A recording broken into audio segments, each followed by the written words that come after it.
Ayaan Hirsi Ali's journey has been legendary. I've been following her story for about 2 decades now. I read her book Infidel when it came out.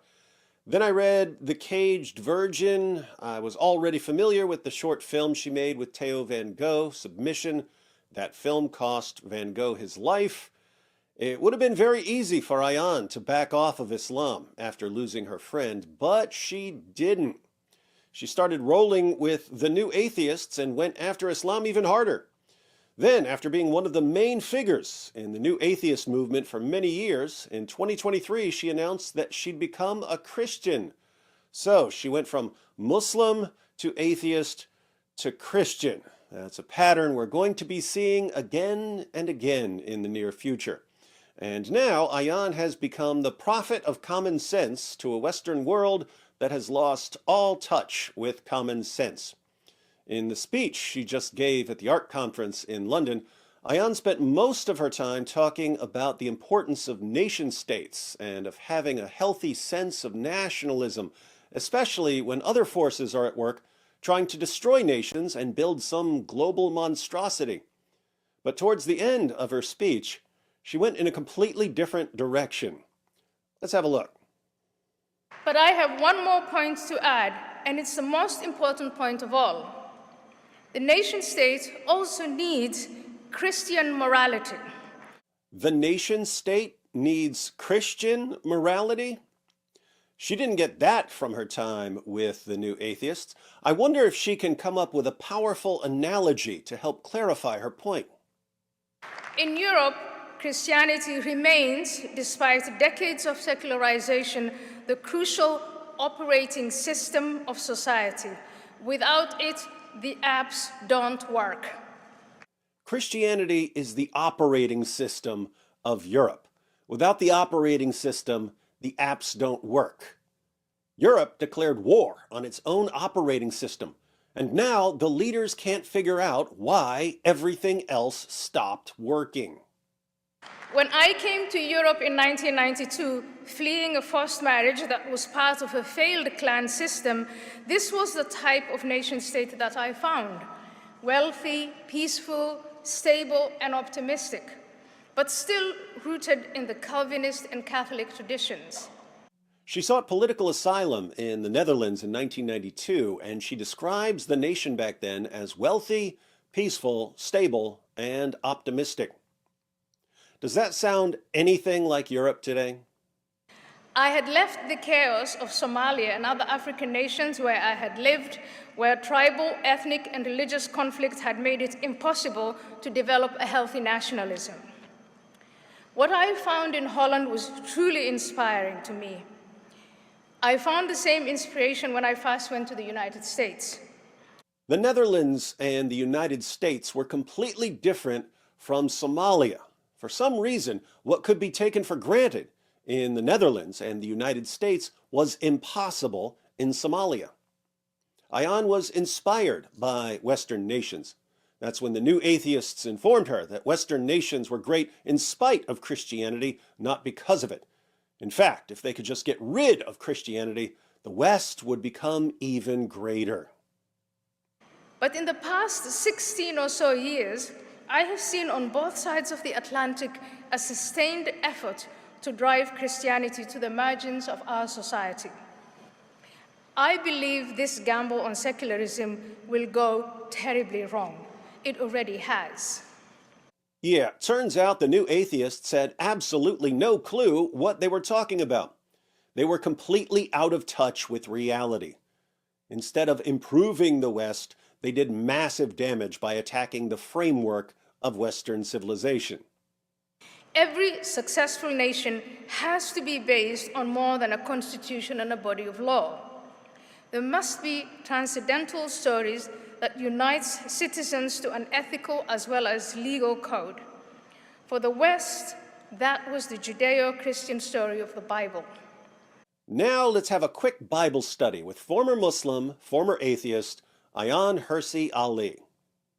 The biblical understanding of human sinfulness inspired the concept of limited state power or rule of law, emphasizing checks and balances to prevent tyranny, Isaiah 33:22.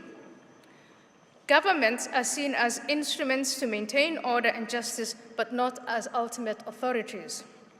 Ayaan cites Isaiah 33:22 as she talks about the biblical concept of human sinfulness and how it led to a system of checks and balances. Let's read the verse. For the Lord is our judge. The Lord is our lawgiver. The Lord is our king. It is he who will save us. What does this have to do with human sinfulness and checks and balances? Interesting story. James Madison, founding father, noticed the three different roles in governing here: judge, lawgiver, king. Or, modified for the United States, the judicial, the legislative, and the executive. God can do all three. But human beings are fallible and corruptible and power-hungry. So if human beings are going to take on these roles, the roles need to be divided up into different branches of government. And there has to be a system of checks on the power of these branches. So, Ayaan is right. The belief that all humans are created in God's image, Genesis 1:27, underpins ideas of equal worth, human rights, and dignity for all individuals, including the poor and the neglected.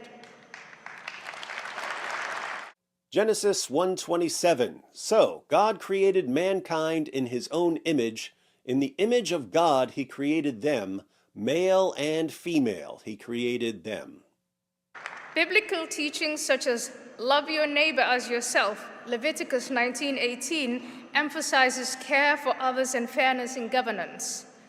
Leviticus 19:18, do not seek revenge or bear a grudge against anyone among your people, but love your neighbor as yourself. I am the Lord. If you think this means you only have to love people in your own group and not people outside your group, think again. Same chapter, verses 33 to 34. When a foreigner resides among you in your land, do not mistreat them. The foreigner residing among you must be treated as your native born. Love them as yourself, for you were foreigners in Egypt. I am the Lord your God. But David, does this mean we have to be nice to jihadis? No, this isn't saying you need to be nice to criminals and people who are trying to subjugate you. This is saying don't mistreat a foreigner just for being a foreigner. This is about people like Ayaan Hirsi Ali, not about people screaming Allahu Akbar. The Bible's distinction between God's sovereignty and earthly authority, Matthew 22:21, influenced the Western principle that the state should not overreach into matters of faith and conscience. Let's read the passage. Matthew 22, starting at verse 15. Then the Pharisees went and plotted how to entangle him in his words. And they sent their disciples to him, along with the Herodians, saying, Teacher, we know that you are true and teach the way of God truthfully, and you do not care about anyone's opinion, for you are not swayed by appearances. Tell us then what you think. Is it lawful to pay taxes to Caesar or not?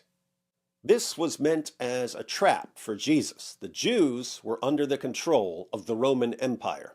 Many Jews did not like paying taxes to their oppressors. So the Pharisees asked Jesus if it's lawful for a Jew to pay taxes to Caesar. If Jesus says yes, he's going to be in trouble with some Jews. They're going to call him a traitor. If he says no, he's going to be in trouble with some Roman soldiers. They're going to teach him a lesson. So, how does Jesus respond? But Jesus, aware of their malice, said, Why put me to the test, you hypocrites?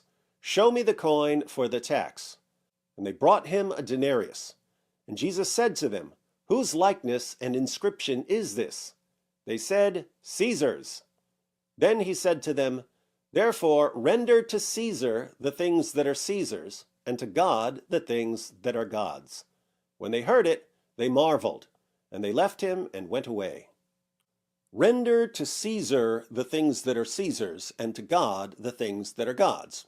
So, you're allowed to have dual obligations. You can have obligations to human rulers and obligations to God. But if you pay attention to what Jesus is saying, this actually ties in with Genesis 1:27, where we saw that human beings are created in the image of God. Jesus says, "Show me the coin for the tax." The coin is a denarius. This is a denarius. It's got an image of Tiberius Caesar on it. Jesus says, "Whose image is this?" Caesar's. Render to Caesar what belongs to Caesar. What belongs to Caesar? That which bears his image, namely the denarius.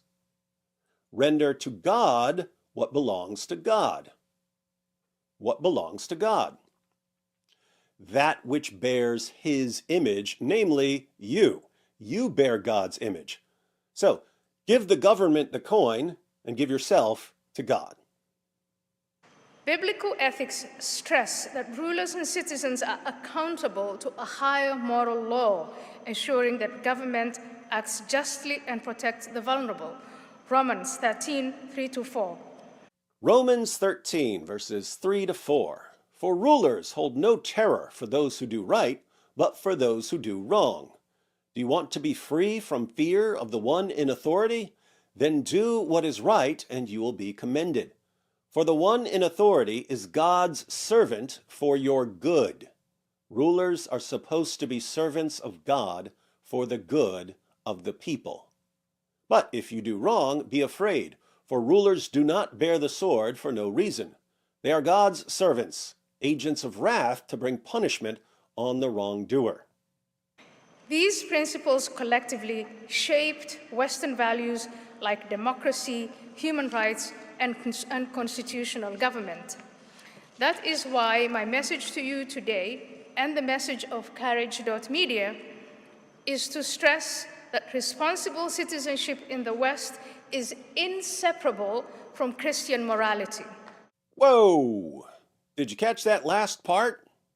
Responsible citizenship in the West is inseparable from Christian morality. Responsible citizenship in the West is inseparable from Christian morality. Don't be sad, atheists. Some of you still don't realize that you've already absorbed quite a bit of Christian morality. You just bought the lie that the values you absorbed are somehow normal for human beings, when they're not.